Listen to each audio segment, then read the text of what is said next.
correctly with the correct amount. D20 Radio, where gamers roll. www.d20radio.com.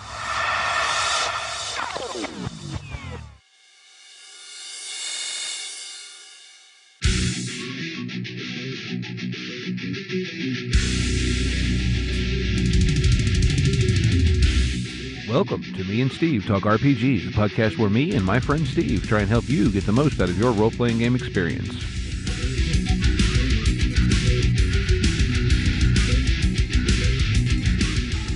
Welcome back to Me and Steve Talk RPGs. We are back at it with Cyberpunk RED. First off, we do need to make a shout out.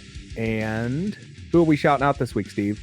Did we do Story Told? I don't think we have. Okay, well then let's do Story Told.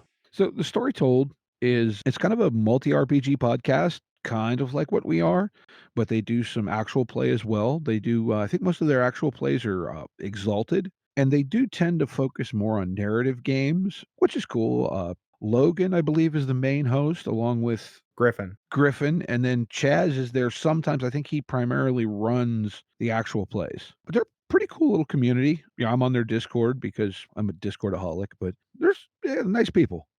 Yeah, I've listened to a few episodes of theirs, and I really enjoy their style. Mhm. Good people. And with that, we're back into it. So welcome back, Gamer Nation. Let's get into net running. Oh, yes, net running. The bane of anyone who ever tried to run CP 2020. Yeah, honestly, the only person that understood that was Mike Pondsmith. Like, I don't understand. My brain is not wired good enough to understand net running in that game. I've joked before when I was doing programming in college that I would get a bunch of my programming nerd friends and just that's how I was going to do net running, just make them write code that does the thing. Oh my. Yeah, 2020, I read it several times, and while I kind of sort of understood it, it was like it really was a big separate mini game. And then add into that your netrunner didn't have to be on site. And so it was like one of those things, well, okay, we're gonna do the net running scene. Everybody else, go get pizza and go to a movie, and we should be done by the time you come back. Maybe eventually. The new version, I've read it a couple of times, and I'm not gonna claim that I fully understand it yet, but I understand the principles, and there's some very good examples that make it a lot easier to grasp in Red. I appreciate that. I really do. Yes, well, and there's good charts and stuff to build it, and the other thing is, I don't know how much of it you remember, whatever, from 2020, but in 2020, it was very much almost like a minesweeper. In fact, I've actually various Facebook groups and whatever, I've heard of Cyberpunk GMs that did net running via calling up Minesweeper on their phone and handing it to the netrunner. I remember seeing the diagrams of what it was supposed to be, and I also remember me being like, as I looked at it. So how have they changed it in Red? Because I didn't really get a chance to read over net. Well, you still have to jack in, so to speak, right? It Right. is still something you have to have the interface skill to do. However, it works a little different because the first thing that you have to do is you have to connect, right? Well, and they did it through the story by saying that, when Rashi Bartmoss blew up the net as it was, it made all the companies, everything paranoid. And so basically, most of your actual good internet stuff is all on effectively like LANs. So your netrunner now has to go, they have to be within 6 meters or yards of an access point. So your netrunner has to go on site with you. So now your netrunner isn't sitting back in wherever it is that he lives on his recliner just waiting. Well, that's nice because I think from a narrative standpoint, coming from the guy who's taking the narrative stuff, from a narrative standpoint, that's really nice because that forces that play, well, not forces, but makes that player involved in the situation. Because net running up to the point at which the player's jacked in has always been boring for the net runner. And then it was boring for the players at the table once that player was jacked in. Right. So now you're adding that little bit of, hey, you got to come along with us. You got to be here in order to get in. And that gives it just a nice flow, and gives that player something to do at this point. Well, the other thing it also does is it forces your netrunner to spend some points on something other than his net running stuff. Right? It forces them to be, a decent character. Right. The other thing, and I don't know if we mentioned this last week, but another thing they added is you can now multi-class in Cyberpunk Red. So you could have your techie could also be a netrunner. Now you can't do that right off the bat at character creation, but you can do it fairly soon thereafter. Right. I like the way that it's more integrated into the rest of the team. Yeah, because netrunners, if you didn't have somebody at the table that was playing a netrunner, netrunners often felt like this is probably just better to have as an NPC and just somebody that they'll hire on. That way there's less players at the table not doing it or being bored. Exactly. Exactly. So by having them come along, it definitely makes them more involved.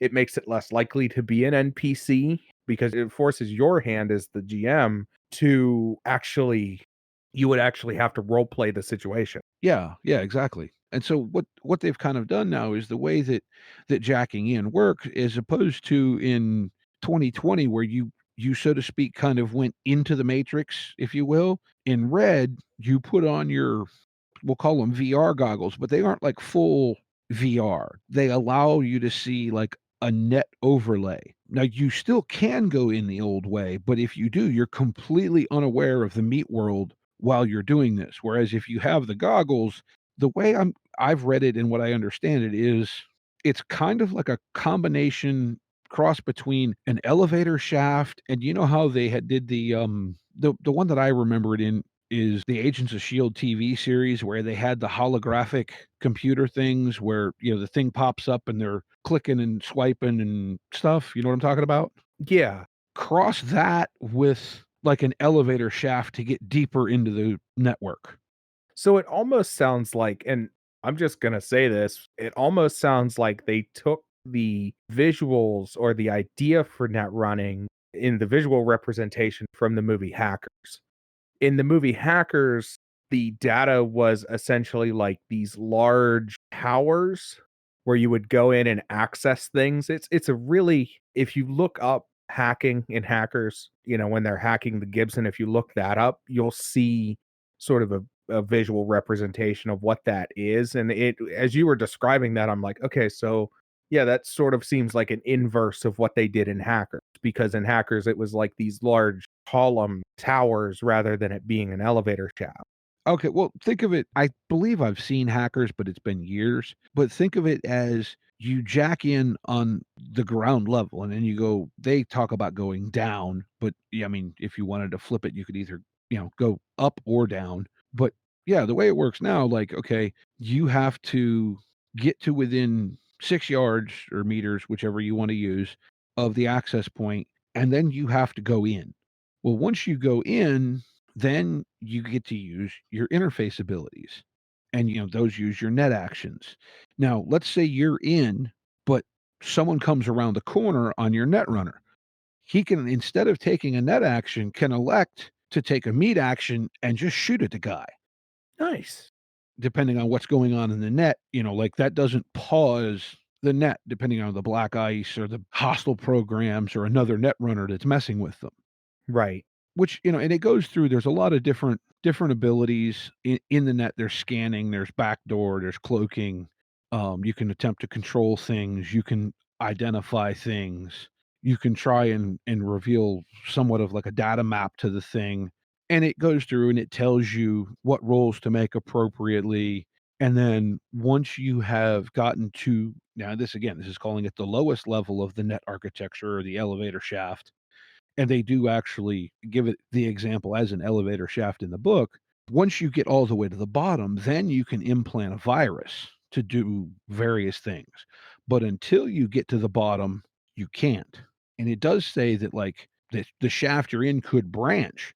And so let's say you take the right branch, and that isn't the one that goes all the way to the bottom.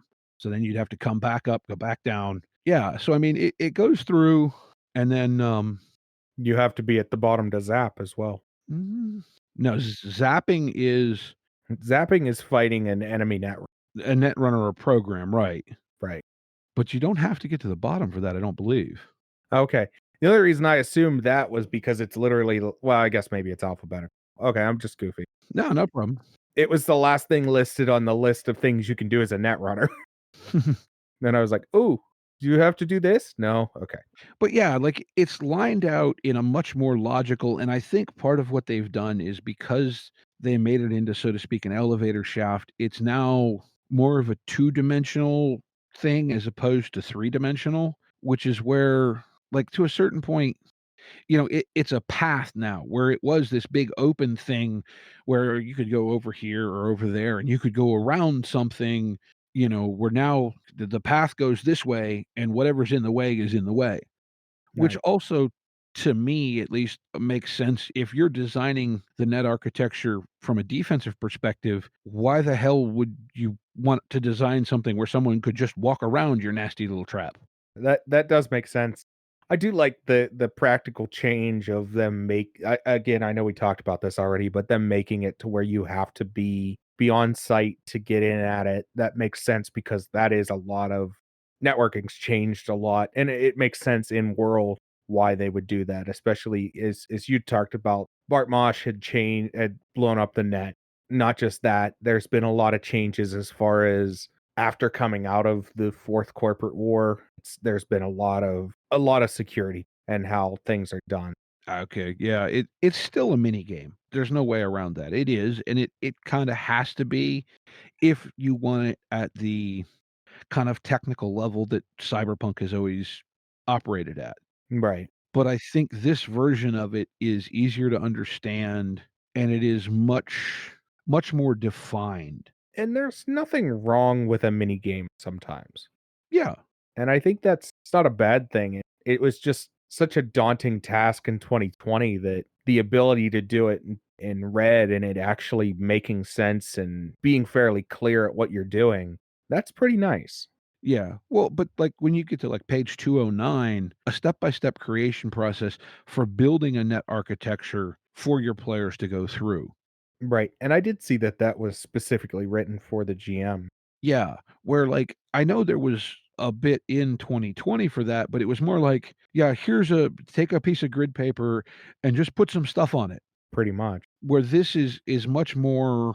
Much more defined. Yes, it's linear. It just seems like, I don't think I'm by any stretch dumb, but the net running in 2020 was very hard to grasp, and based on what I've seen, be it on Facebook groups or other internet chat, I'm not the only one who had trouble with it. Like you said, it's pretty confident the only person who really, really understood it was Mike Pondsmith, and that's because he wrote it.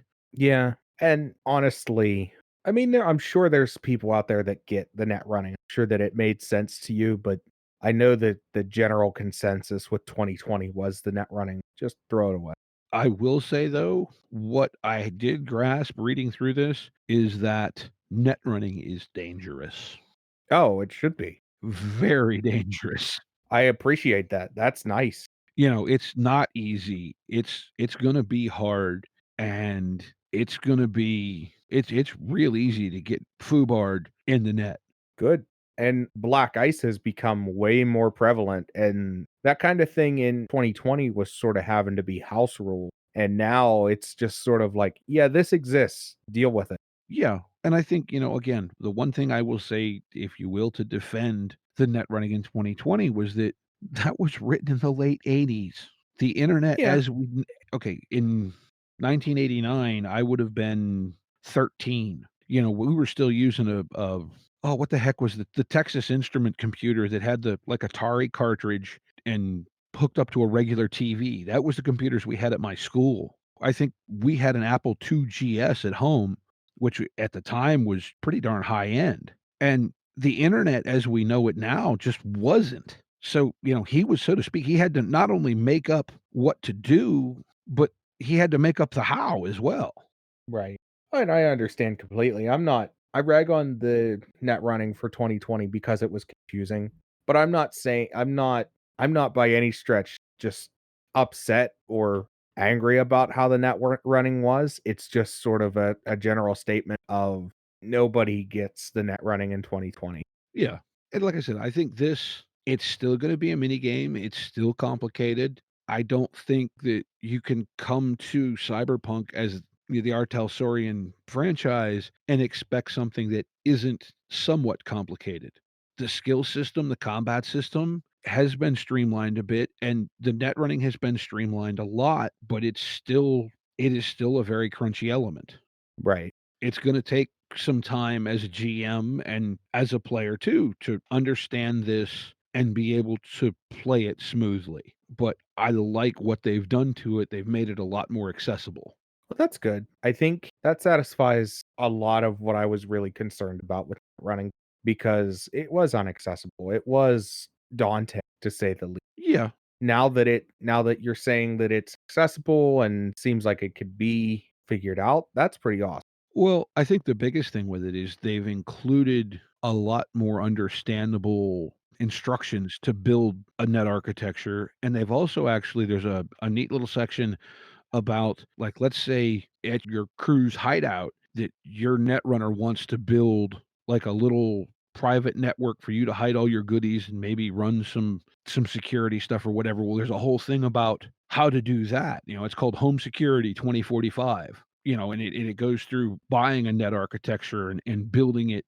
So not only does it give you instructions of how to build it as a target for your players, but it also gives you instructions as how your players can build one of their own to defend themselves. Good. Yeah, no, that's a good step in the right direction as well because that's another thing that was just sort of, I don't know, house ruling. Like Yeah. I appreciate when I like house rules. I like to use house rules, but I appreciate when official material has taken the step in the direction to be like, we're going to give you rules for this because we understand that a lot of you were doing this anyways.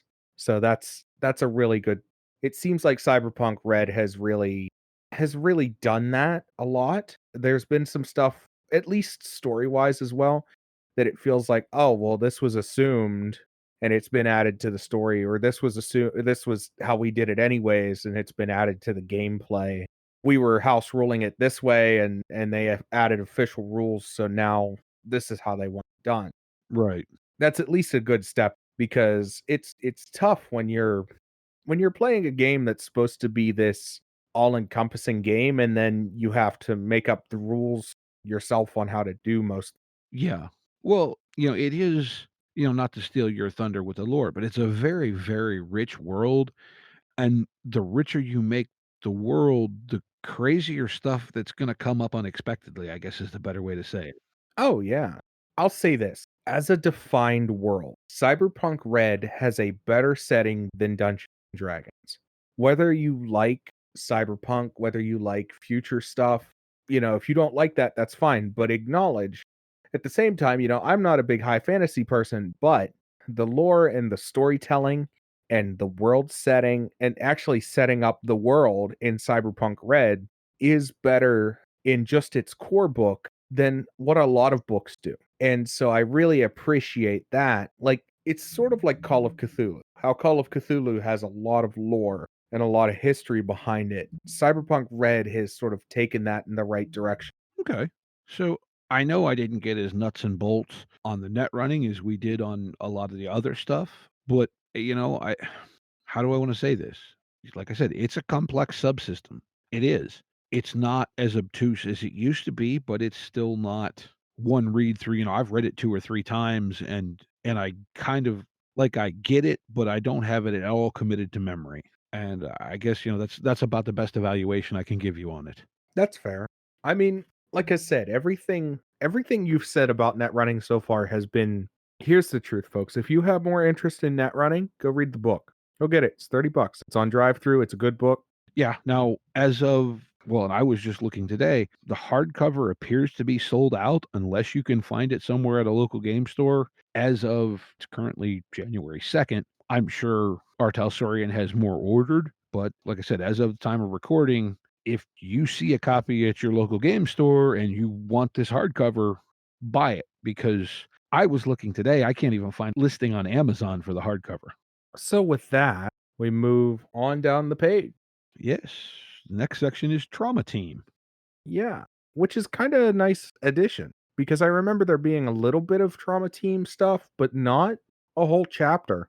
No, there wasn't a ton on it. It's mostly the same stuff, though. It does give the crit charts, which are new, but, aside from that, it's not Trauma Team is still kind of a subscription service, if you will, where Mhm. your character can pay so much a month, and if they get shot, Trauma Team shows up to pick them up, patch them up, and so on, and there's different tiers of it. But the crit charts are kind of what I like that are new to Red. And this is where I think we talked earlier about kind of liking the wound track and how the hit points made it feel a little less deadly. The crit chart brings the deadly back.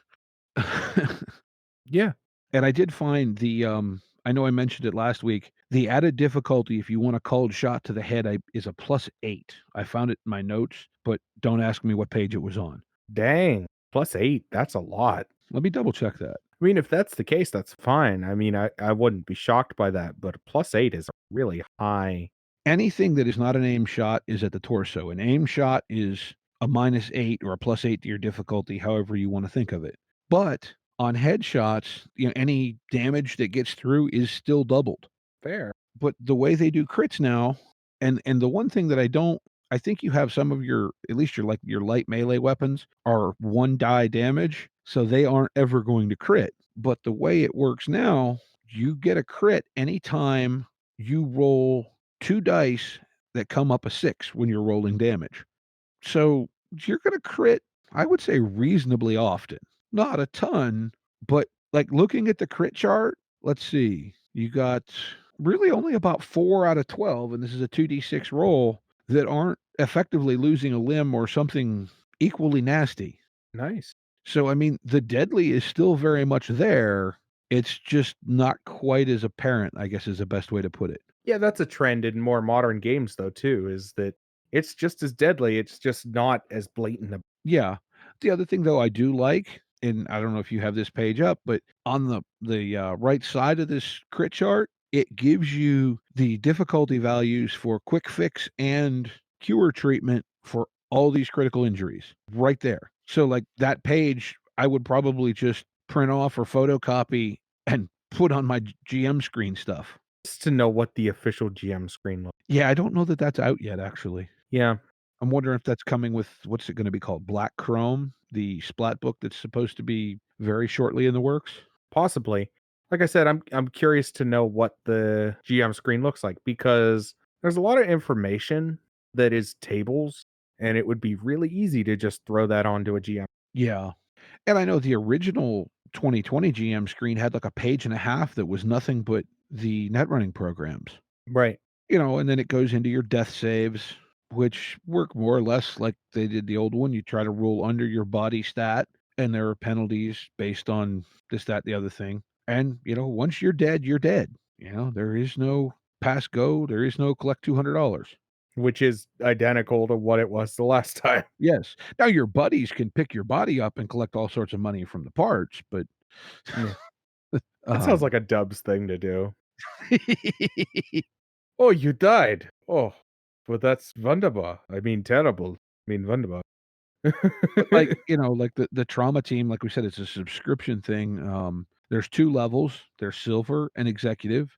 Silver is gonna cost you $500 a month. Executive is gonna cost you 1,000. Payoffs, again, look, if you're gonna buy the game, we're not gonna read it out here. We don't need anyone screaming at us for that. And then the other thing that I do like this too, it gives you a example trauma team, the crew that shows up in the aerial vehicle to come pick up your body or whatever. It breaks them out in usable NPC stats.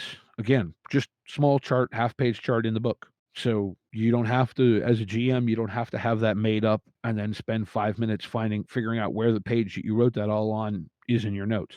Yeah, that's welcome to why I like because as a GM, you don't have to have that all written out and then try and find it in your notes. No, you just go to the page in the book. You write down the page number and go chart here.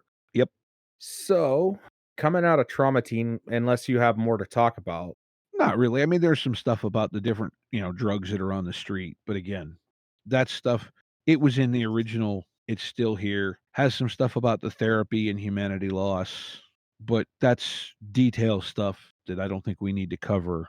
Not necessary. And I'm sure, I'm almost certain that you'll hear more Cyberpunk from us.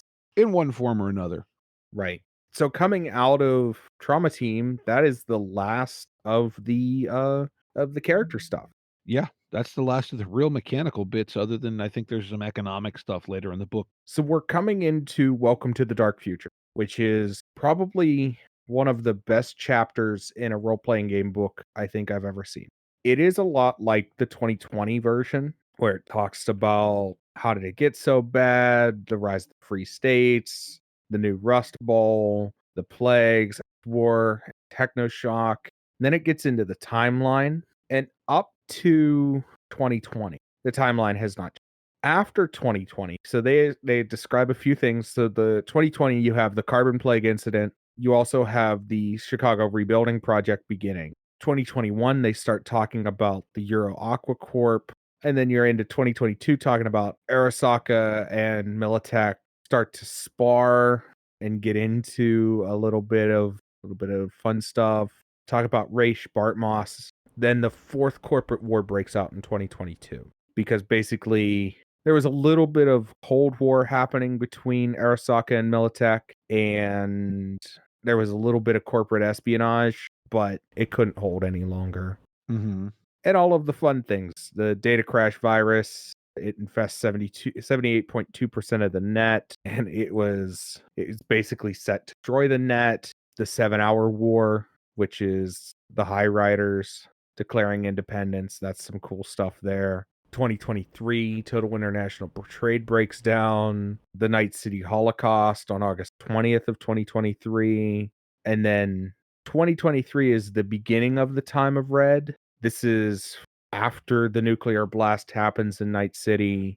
Well, if I'm understanding what I've heard various places right, the time of the red is actually because of the atmospheric effects of the fallout of the nuke. Right, it is. And so the Night City Holocaust happens, and then it's implied a couple months later that the time of the red starts happening because of the fallout from that. So debris from orbital rock strikes, conventional explosives, and wartime burning and annihilation of cities and agricultural areas. It becomes, when we talked about post-apocalyptic stories and we talked about Cyberpunk 2020 being a post-apocalyptic story, Cyberpunk RED is a post-apocalyptic story. Oh, I definitely, specifically if you're in Night City itself. It is a nightmare. 2025, the fourth corporate war ends, and then from 2026 to 2030, a bit happens, but not as much. Arasaka breaks into three warring factions. So the Kiji or Green Pheasant faction, the Hato or Dove faction, and then the third one is the Taka or Hawk faction. That's important to note so you know where Arasaka is. Mhm. Then from 2030 to 2035, resettlement of suburban Night City, establishing of nomad high roads. So nomads now operate ports and container ships. Kind of cool. City nets start. Local VPNs are established. Some fun stuff in 2035 that starts happening around Johnny Silverhand. And the start of Night City reconstruction happens in 2035. 2035 to 2045. I'm not going to get into too much of that. That's some sort of political stuff. Night Watch attempts to clear out rabbits. Pretty interesting. First mega buildings, which are kind of neat. And then 2045 is the present. Right. And we have a nice quote from Lilia there. Yeah, I love those quotes all through both this book and the older ones. Oh, yeah.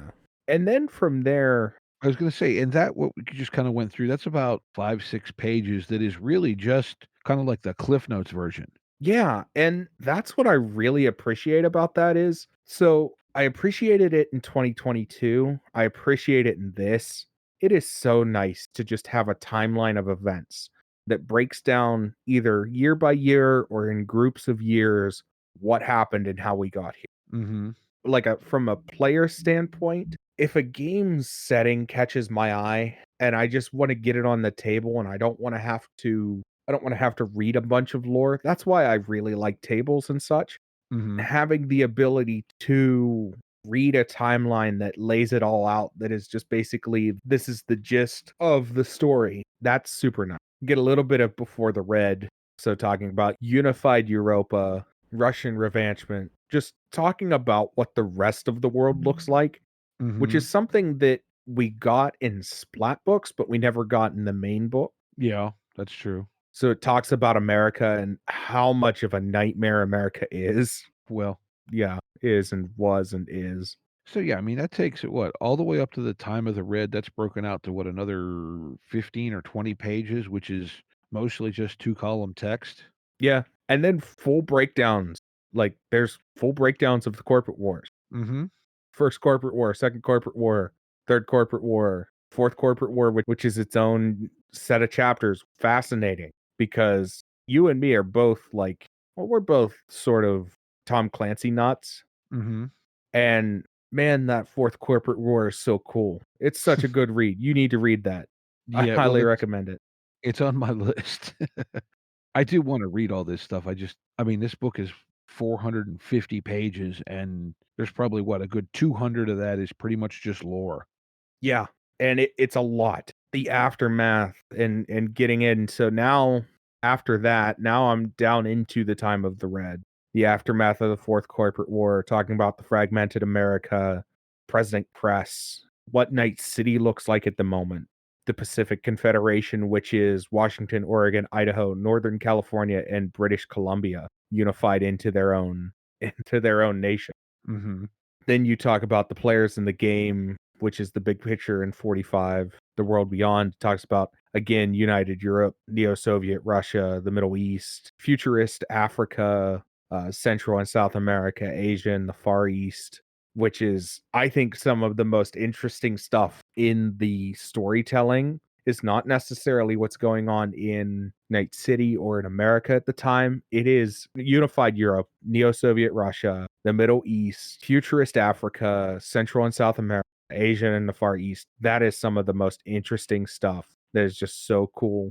Gets into the deep down, which is talking about underwater. Basically, the corporations have expanded not only to space, but into the ocean as well. Mhm.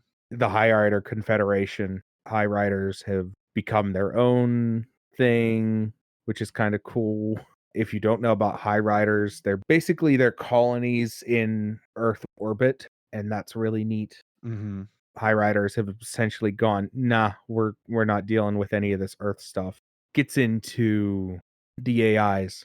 Soul killed pseudo intellects, which are a different AI, transcendental sentience AIs, TSAIs, getting into the Netwatch, which is basically the Netwatch is the cops of the net. Pretty cool. Mhm. Talking about the new corporations, talking about how the new corporations are all about teamwork, which is weird. Well, I was gonna say this feels like a world you really can immerse yourself in. Oh, it's so immersive. And then after all of that, and after getting into power shifts, all of that, then you get full breakdowns on the corporation. Arasaka, Biotechnica, Continental Brands. Like, Yeah, it's more than just, "Oh, okay, this is the company that does this. Here's a name." No, it gives you some about half a page apiece, probably. they're a solid full page. Okay, yeah.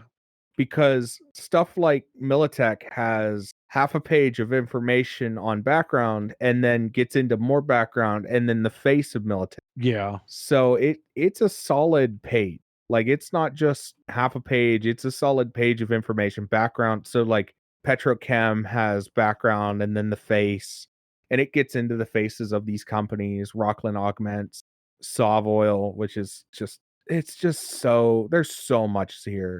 There's your trauma team if you wanted more information about them. Ziggurat, talking about them. It gives this world such depth and such life that it is ridiculous. Yeah. For it being its own Cyberpunk has a lot of inspiration from other things, Gibson novels, Philip K. Dick, a little bit of 1984, and it has its own identity, but it has all of these outside influences. They have really taken steps to make Cyberpunk Red its own distinct entity when it comes to the story of this game. They really have. It is absolutely astounding. You're getting more into Welcome to Night City, the Morro Bay Massacre. Can we stop for just a quick second? Yeah. The art piece on Welcome to Night City. Oh, yeah. It looks like a New York alley street from, like, Daredevil or Punisher mixed with Hong Kong. It is so cool. Yeah. That's gorgeous. It's absolutely gorgeous. And I'm not gonna try and pronounce the artist's name because 'cause I'll butcher it. Oh, yeah. No, me neither. But it's a really cool piece. Oh, it's absolutely gorgeous. And it's dark and gritty and dirty and neon. It is everything cyberpunk. Oh, it's so good. Yeah, and that is worth noting, folks, is that this is not a bright and shiny cyberpunk. Oh, no. This is not, Well, there this is, let me say this. If you want a bright and shiny cyberpunk, there is places you can go with that. yes. Because this game definitely allows you to take that in that direction. Because there are locations outside of, let's say, the immediate setting of Cyberpunk, which is usually Night City. There are locations outside of Night City that are well maintained. Yeah. I guess maybe a better way to say it is Cyberpunk, the R.Talsorian IP Cyberpunk, is not intended to be a heroic, you're screwed and you're fighting for everything, and the best you can hope for is that you get next week covered in a lot of cases. It's not really set up for you to be able to fix things. No, the game itself is not meant to be, I don't mean to say it this way, but the game itself is not meant to be, your character is not going to change the world. Right. I mean, you can play that way, and there are things you could do, like Johnny Silverhand is supposed to be like the self-insert character, and how all of that happens with Never Fade Away, and then the sequel to that, and how Night City falls, and that all happens. That is sort of proof that you can tell a story with characters that are inserted into this world that is consequential to the world. But it's just a really, it excels when it's local and not trying to save the world. Yeah, I don't think the game was written with the intention of happy endings, so to speak. No, I can understand. But there's a lot of games that aren't written with the intention of happy endings. That's true too, and I don't mean that as a bad thing. I'm just saying that if that's what you want out of gaming, it might not be the cyberpunk for you because that's not what it's designed for. No, and there are other games out there that are cyberpunk with happy ending. I mean, Shadowrun, I don't have a lot of information on it, but it's my understanding that the world of Shadowrun isn't, it's bleak, but it's not this bleak. Not quite, no. There'll be more on that shortly. Yeah, and granted, I need to get my hands on Fragged Cyberpunk, but I would imagine, based off the little bit I've read about it, it's bleak, but not this bleak. Yeah. Well, it is the canonical prequel to Fragged Empire, so stuff is going down, and this is how it went down, so to speak. Right. But even then, I don't know.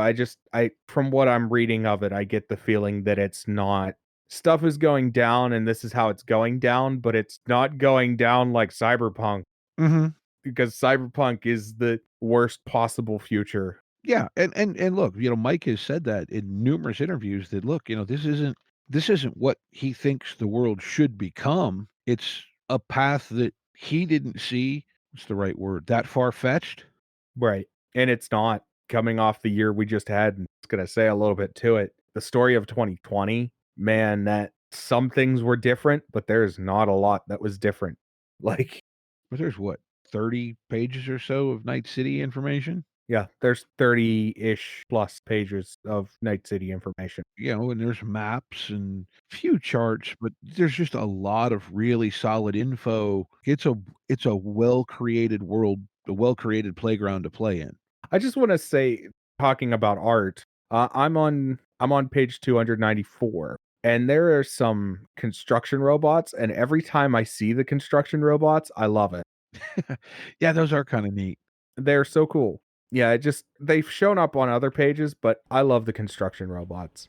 And the art is just so good because I could talk about the story, and the story is phenomenal. It is hands down amazing story. But the art is just so evocative, and it shows you both sides of the coin. Like, if for every time it shows you one, so just if you're following along, page 298, about 4 pages later, there's a picture inside what would be assumed to be somebody's home with, like, them playing in net space and, like, their kids there or a kid's there, and there's, like, a bodyguard, you know? Yeah. And then you go down a couple pages, you go down to 302, and it's just this SWAT team with a robot dog. It's so cool, man. Yeah, it really is. You know what that looks like? That looks like a robo dog there, Steve. Still remember those? Yeah. I remember him playing with that dog, trying to get it to do what he wanted. And then you have some stuff too, like the one the next page down is Yeah. very kinda like Blade Runner-y. Yeah. And it's just a city shot.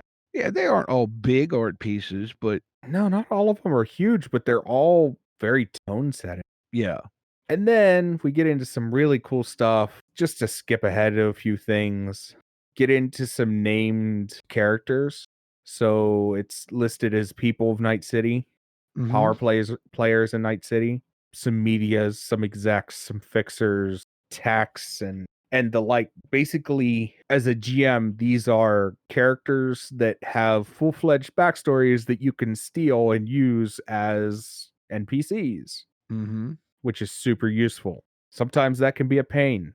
Mhm. You know what I mean? Yeah, you've got all the gangs. All the gangs are really neat. The gangs are so cool.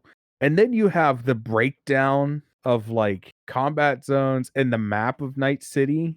Mhm. Oh, that's a good one. I like that Yeah. map. Key places in and around Night City. This is a great one. And this is stuff that you don't realize you want until it's presented to you. Yeah, and, part of it, I guess, for me, I've always been one more to take the mechanics of the system and kind of do my own spin on the world, but, I mean, if you wanna take the time to learn it, there's so much here. And I'll say this, I'm the same way, but this published world is so good that I'm tempted to actually run a game using a lot of this information Mhm. just because there's so much good information here. Like, we're on 315, and now we're getting into everyday life in the time of the Red. That is something that this Cyberpunk doesn't. A lot of Cyberpunk doesn't do it. A lot of other games, like, again, if you held this core book against the Dungeons Master Guide and the Player Handbook for Dungeons and Dragons 5th edition, this has a million times more information on the world and the proper setting than those books. Oh, far and away. And from a new GM standpoint, if you're looking for information on a world and you're stuck between I like Cyberpunk, but everybody plays Dungeons and Dragons, if you can get people to try Cyberpunk and you want to be able to cheat and use straight out of the book information, go Cyberpunk, because there is so much stuff in here about the world, and literally just living day to day has, let me actually count the pages, because we're talking about 17 pages of just everyday life. Mhm. That's when you start getting into some of your economic tables. There's one here that's just where's the nearest vendit. Yeah. Oh, yeah, and what can you find in it? Yeah, And there's a section on common, so to speak, everyday vehicles. who's in the bodega? Yeah, I thought that was a pretty cool little chart. I like that table. I like that one a lot. I like that one as thinking of something for a new DM or GM. That's a fun table because that's a table you roll, and you go, okay, now I know who's filling out as NPCs in this room. Yeah, well, and then, like, if you think about shops like that, at least in my perception of them, I've never lived in, a really intense urban area, but I would think most of those shops have those regulars that are in there a lot. Right. I know that happens around here. You have some of those little corner delis or whatever, and there's the people that work there, and then there's a couple people that seem to be there almost every time you stop by. Right, exactly. And then you start getting into literally the street economy, which is so, oh man. Well, I do know, and I've forgotten the gentleman's name now, but it's in the credits. One of the guys that they brought in to work on Red, and he did this section specifically, he actually has a degree in economics. Good. I'm glad. Which, yes, it is gonna be a little more crunchy and simulationist, but it also is done with an eye to, again, to be functional in game terms and not just this costs this, that costs that. It's set up to be a functional economy for more than just the players. A little bit crunchy and specialized is what Cyberpunk does really well. Yes. And not crunchy gameplay wise, crunchy as in like story. And Cyberpunk Red has really, really flushed out a crunchy story. It is. It's kind of like what I've said this about 2020, and I feel it still applies to Red and specifically this economic stuff. Is there crunch there? Yes, but you get something out of the crunch. It's not just crunch for realism. Once you use the crunch, you have something when you're done, not just, okay, so I did 7 damage. And you don't feel it a lot of the time. Yeah. And I think that's one of the big things with this is that you don't feel it. And then towards the bottom of the economic stuff, you get into what you can purchase. And that is, I hope they put out Chromebook. I really do. The reports I heard is there is a Chromebook that should be out fairly soon. I believe it's supposed to be called Black Chrome or something like that. The reason I say that is I know you're not a big fan of them, I don't think. I'm a big fan of shopping. It's fun. Yeah. I like it, but sometimes I don't. I understand. Kinda like Travis on Critical Role. Yeah. No, I just when I'm playing dress up with my Cyberpunk doll, I like to be able to go and shop in those Chromebooks. And this is really hitting that there's a lot of shopping in this book as well. But it's done without it's not there's 9,000 pistols. No, everything's a little bit different. Yeah, but it doesn't feel it's like, here's the different pistols you can get, but in gameplay terms, they aren't different. So you can flavor it however you want, but it doesn't require you keeping track of 8,000 little things. Yeah, we've talked about that a little bit. I like it. I like it and I don't. It is what it is. Then we get into housing, all of the fun stuff. Then you Mhm. get into making money, doing jobs and how you make money in the world. And each class has their own hustle table. How did you make bank this week? Right. Now, if I'm not mistaken though, and I heard this in an interview with the aforementioned guy that did this section, there's a thing where, so to speak, you can pay for your lifestyle by the month as just a flat rate. But I haven't seen it. But again, it eliminates a ton of little fiddly bookkeeping. Yeah. Oh, that was always one of the annoying things is fiddly bookkeeping. But after 385, you have another like web page, so to speak, a garden music. So you see Ballad of Buck Ravers by Samurai, Heave Ho by Xerxes, Friday Night Firefight by the Rubicon, Not Ashamed by Maz Despair. It's kind of cool. I love the Giraffe 3 or the Graph 3.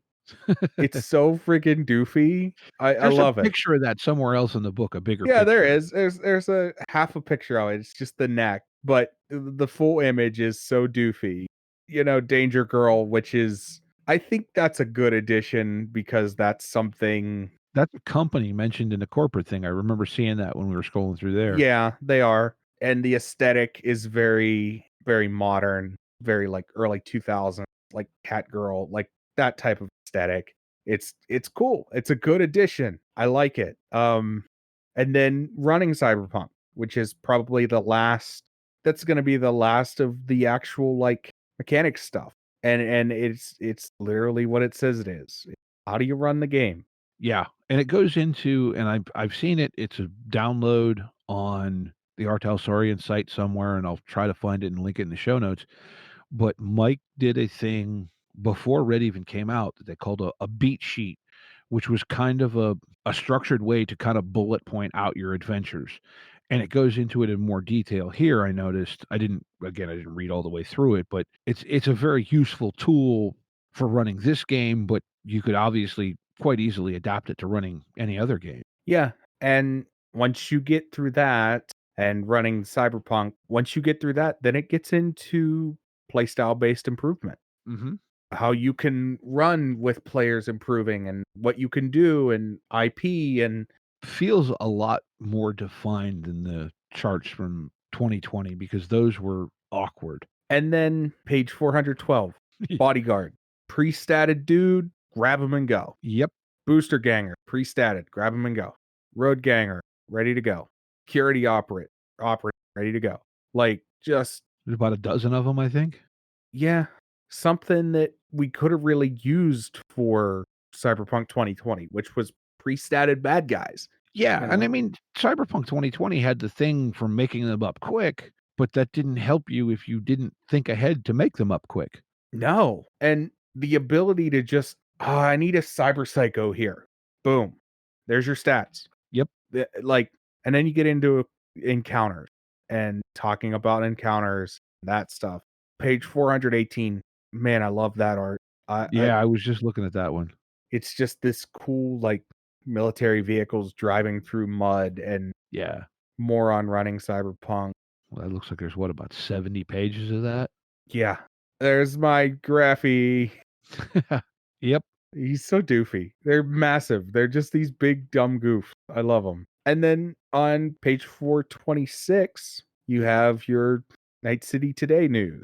Yeah, your scream sheets Yeah. like we're in the back of the original. Yeah. Talks about little bit of what's going on and fun stuff with that. Yeah. And that's a nice addition. And then there is a sample adventure. Yeah. And that's a pretty good adventure.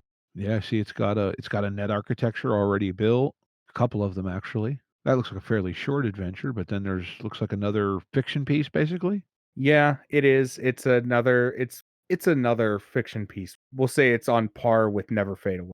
Yeah, that's what it looks like. Just a nice I do wanna shout out, though, the Sanrio, the little pistol that they advertise in the middle of that, the Sanrio Hello Cutie.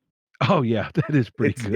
it's it's a joke because the company that owns Hello Kitty is named Sanrio. Okay. And so Sanrio Hello Kitty or Hello Cutie is like, yeah, that's a fun little cutest pistol on the market. So adorable, they'll bleed pink. Like Yeah.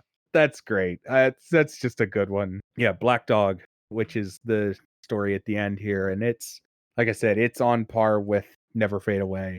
Definitely looking forward to further adventures with those characters because that is a fun group of characters. Yeah, it does look interesting. I gotta sit down and read that, which hopefully I'll get a hardcover this soon because I do find this PDF very useful, but they're still not as fun to read as No. And I appreciate, I will say this in the sidebars of this, it breaks down the characters. So, like Kepler and Numo, it breaks down characters like Damien and all of the characters in this story, gives you a little bit of background on them. And one of my new favorite characters, which is Lilia. the Rocker Girl. Yeah, I really dig that. I dig her aesthetic. I dig the character itself. I love the oh, I forget what those are called, but the guitar keyboard thing. The Kitar, yeah. Yes, okay, yeah, like, I they're just so very, like, '80s, early '90s. Yeah, I dig that aesthetic. And then you have at the end, you have your character sheet. Yep, And at least they put it at the end of the book this time. 'Cause the last time they put a character sheet in, they put it like halfway through. that's what, about 3 pages in landscape? Yeah. And you know why they did that? So it's easily scanned. Yeah, I would like to see a little bit more printer friendly, but that's kind of a nitpick thing. But the red coloring on it does make it easier to read. Yeah. And then you get into your index. get to an ad at the end of the book for the Cyberpunk RED minis by Monster Fight, which look absolutely phenomenal. And I want to get my hands on a couple just to paint up. Not that I'll ever play Cyberpunk RED with minis, because that's not how I play Cyberpunk, but And it's worth noting too, I haven't like actually clicked them, but going through the index appears to be fully hyperlinked, like every single page number. it's so nice. All right, Steve, on a scale of 1 to perfect, how do you rate Cyberpunk RED? If you want to go a 5 point scale, I, it's at least 4. Yeah, I would give it a solid 4.5. I think there's some stuff they could really work on, but anything that we're gonna sit here and say, "Oh, you need to work on this," it's nitpicking. Well, here's the thing, and you've heard me say this about Rifts. It is a game that to take full advantage of it, you're going to have to dedicate quite a bit of time to it to really learn the lore and so forth. But I don't say that necessarily is a bad thing, because it's not a thing where mechanically you have to dedicate the time to understand the mechanics to run it. The mechanics are pretty simple, like we said at the beginning of the show. Now, the net running is a little bit complex, but it kind of has to be. It's not a simple thing unless you really abstract it and make it not a gritty sci-fi type of thing, which is what this whole game is. So, I mean, I think it's really, really well done. I don't have a problem going to like a 4.5. There are things that could be done better from certain ways, like the layout in the book could be more impactful, but if you do it to make it more impactful, you start losing some of the utility in that it's actually a very easy to read book. So, like, it's, I think they do a good job of making a game that is useful and evocative, but not straying too much to either side. You know, like they Right. stay right on the line pretty well. And I really feel that the book is very utilitarian and super, super useful. That was one of the things that sort of shocked me when I opened it, because 2020, not that 2020 isn't very useful or utilitarian, this book is very much more words and art are separate. Yeah, and I think that's where, like, my initial reaction when I just kind of scrolled through the PDF was I was a little bit, "Eh," but I think having gone through it and read it and thinking about it from the perspective of using it, especially even just using the PDF, I like what they did. Yeah, I do too. I like how useful that book is, and thinking about not just reading it to read it, but reading it to use it at some point. I would have given any other game a little bit of a hard time if they would have presented me a book like that, had it not. So you present me a book like that, and it doesn't provide me with as much useful information per page as this book does, and I will give you a hard time. But this book utilizes its layout and its design in such a way that it gives you just information and information and information and information, and it just does not relent. Well, but I think it does a good job of being dense without feeling dense. Yeah, it does make it digestible, but, I will warn you ahead of time, anybody who's gonna pick this book up, don't expect to read it, like, you could probably read it in a weekend, but don't expect to read it in a weekend and be able to completely understand it. It's gonna No. take some time. You're gonna have to focus on the areas that, you're gonna have to read it, focus on stuff, take notes. It's a serious book. Yeah. It's not one to play with. Like, Morkborg is a book that you could read and play in 5 minutes. This book is not. And Cyberpunk has never been a game that you grab off the shelf and just throw it down on a table and go, "All right, I'm gonna read this and then we're gonna play later." Well, I think the basic mechanics of the game are quite easy to grasp, but to take advantage of everything that they've given you, you've gotta work a little bit to get it. I agree completely. But again, I really feel that a lot of the things that we're talking about are net positives. Again, that's why I gave it a 4.5. If you want to give it a 4.5 or a 4, whatever you're giving it. But Yeah, 4.35. yeah, I mean, if you want to be contrary, that's But I don't say that as a bad thing, but you know what I mean? you got to think we're rating this out of 5. Yeah. You're literally giving it, it's not perfect, and there's not going to be a game that is, but No. this one is very, very, very close to being as perfect as you can get. It really is. Yeah. It does everything well. Yes, would it be nicer if the net running was a little easier to understand? Well, yes, but it's a whole lot better than the old version. And I like the updating of the game as a whole in the new edition. Yeah, and the changes were welcome. Nothing that they changed was absolutely unwelcome. Yeah. There's hit points now, and that's where I think on the surface you see the hit points and you go, "Oh, it's not as deadly." But I mean, you look at those crit charts, those are a bear. Yeah, This game is still deadly. there were other games of its contemporary age that used hit points that were just as deadly as Cyberpunk. Cyberpunk just wanted to be a little bit more simulationist and use the wound track. And it still is on the simulationist side of the scale by a good bit, Oh yeah, but not to the point of absurd fiddliness. and it's a very welcome change. It really is. And that's coming from someone I love Cyberpunk 2020. It is even though Cyberpunk Red's out, I will probably still be playing Cyberpunk 2020 when that's the game I want to play. Yeah. Well, and I mean, look, I mean, I just a week or 2 bought half a dozen of the old 2020 Splat books off a friend that had extras of them. Yeah, this is a great new game. It's a great update to 2020 and it's a great jumping on point for new players.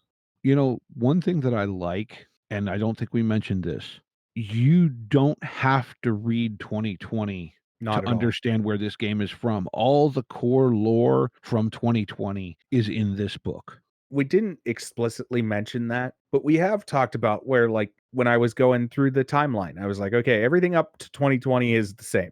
Yeah, but it's still there. It's basically just copied out of the old book and put in this one. Will never fade away. Yeah, like Yeah. it's all still there. The lore stuff is still there from 2020, just with new stuff added. That's a welcome addition, and everything that was added is welcome. And it shows that they have great respect for 2020. They should. I mean, it's Mike Pondsmith, it's R.Talsorian. It is his baby.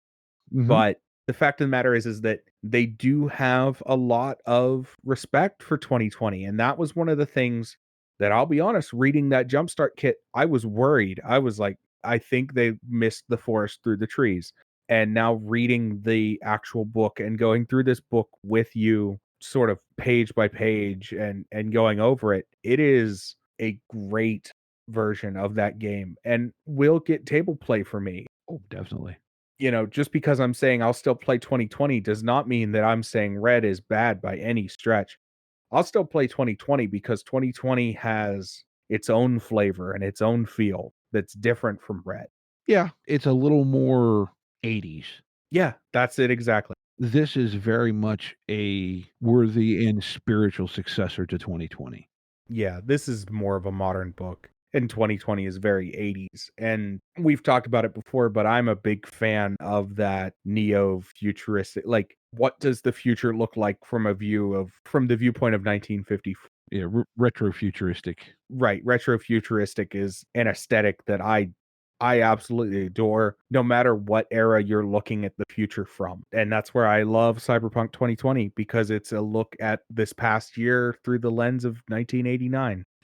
Yeah, it's a thing. And I don't, that sounds weird, but I don't know how to better say it. And Cyberpunk Red is a look at 2045 through the lens of 2019, 2020. Yeah. We recorded the first part before the new year. We're recording the second part after the new year. So we are, 2021. Yep. Still talking about Cyberpunk Red. Deal with it. It's a great book. It's gonna get on my table sooner rather than later. If I have to find all new players, I will find people that will play this game straight up. Hey, I'm down. So we didn't do it last week because we did Cyberpunk straight up. Do you want to do a game of the week? Game of the week. Game of the week. And for me this week, I'm going for one. I found it today and it just looks really, really interesting. And I'm not even sure how to describe it, but it's called Alas Vegas. And I think it's built to run off tarot cards, but it's just like the author list on this. Okay. I mean, you've got Gareth Ryder Hanrahan, who's worked on a lot of stuff with Robin Laws, Ken Hite, Robin Laws, John Scott Tynes, just to name a few, are the listed authors. But the basis of this is it is a dark journey through a bizarre and terrifying casino city where sinister forces war for control and lives are worth no more than a handful of gambling chips. Caught in a struggle between rival factions, the players must find allies, the truth, and a way to escape. Memories are recovered, secrets are revealed, old debts are settled, and nothing is what it seems. And you actually start out, it's sort of a adventure in itself. You start out basically with a blank character sheet and gradually get memories back. It's designed to be a 4-session kind of mini campaign structured, to quote the listing, like a high budget HBO miniseries. And then, in addition to the one that you get 3 more extra campaigns to play, using the same system. There's one called Yet Already, one called Warlock Kings, and one called Remembering Cosmic Man. And it's, like I said, the writing credits, Robin Laws, Kenneth Haidt, John Scott Tynes. Ooh, Dennis Detweiler did some art for it. And like I said, Gareth Ryder, Hanrahan. I mean, I'm surprised I hadn't heard of this because it's actually listed as a staff pick by the people at Drive Through. PDF's $14. You can get a PDF plus a soft cover for 28. Looks like it's actually on sale now. It's normally 40. Anyway, it's 28 right now. But like I said, it looks cool, and it's something I definitely kind of want to get some time with because I think it's cool. And like I said, that's called Alas Vegas. Okay. I think I've picked mine. Uh-huh. I am going with sort of an odd one. Okay. We shouted out Prime by Cortex, and I'm actually going with Cortex. Okay. The more I listen to Prime by Cortex, the more I'm interested in this really cool modular, just their system is just so nice as a universal role-playing system that it's my game of the week because it's something that is new, it's something that's fresh, and it's just really a really cool, really smooth system. And I like that it's very friendly to plug and play into other things. I like that you could run it as a generic role-playing system. Mm-hmm.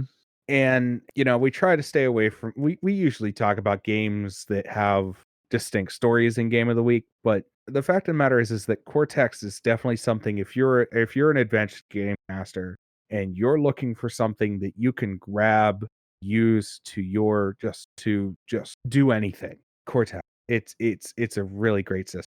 It's I've played with other generic role-playing systems and I definitely want to get Cortex on the table because I have a couple ideas that would work perfectly and just full stories that there's not published stuff regarding this, but Cortex. Now, I'm not calling this up on Drive Through, or did you find it on Drive Through, or I did not. Cortex isn't through drive through. They have a digital handbook that you can buy through their website, cortexrpg.com. As of right now, I don't believe there's a physical book coming. no? There definitely is a physical book out. I know people online that have it. Oh, okay. I didn't know that. I did know that it was from the people that created D&D Beyond. Yes, so I would expect digital tools that are very, very useful coming for this if they're not there yet. Right. And I would say, granted, I haven't seen the PDF as of yet because I just haven't bought it. But I would say that purchasing that PDF will probably be a pretty awesome book to have digital. Yeah, I think maybe at some point we get JT or Kirby from Primed by Cortex on to talk about it. Maybe at some point we get JT or Kirby to come on and run maybe a couple session or a one shot thing. Yeah, that'd be cool too. Cortex. That's going to be my game of the week. Cool. So with that, we've reached the end of the episode. Yes. Thank you for listening. We hope you enjoy what you hear. If you have comments or anything like that, please, email us, hit us on Twitter at and RPGs is the show's Twitter. We're on Facebook. What's the exact Facebook thing again? Facebook is Me and Steve RPG Podcast. We've got the email is it me and Steve RPG at gmail.com. I know it's linked in the show notes. We've got a Discord. Be happy to have you come hang out and chat with us. Love to chat RPGs and just general fun stuff. So, again, link for that in the show notes. Yeah, and I'll say it, we do try, maybe not successfully sometimes, but we do try to have one shots happening on the The Discord server? Yeah, that's it. So that's a good thing. And as we get more people, those are only going to get easier to actually make happen because we get people that are interested, but when you've got people from a whole, all over the world and country, whatever, schedules, Yeah, there's 5, 6 of you that wanna play, but you can't ever make it the same place at the same time, so more of you means there's more to be able to get together. Absolutely. And we do want to thank you for listening and thank you for coming out here. And we want to remind you to be kind to one another and play some RPGs.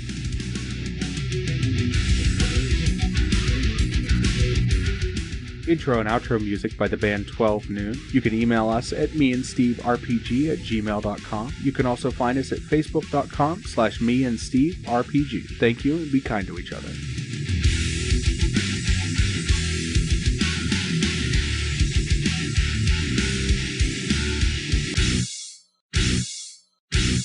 How much for the cigar? Cigar, $20, dog. You gotta go down the street to the store and buy that.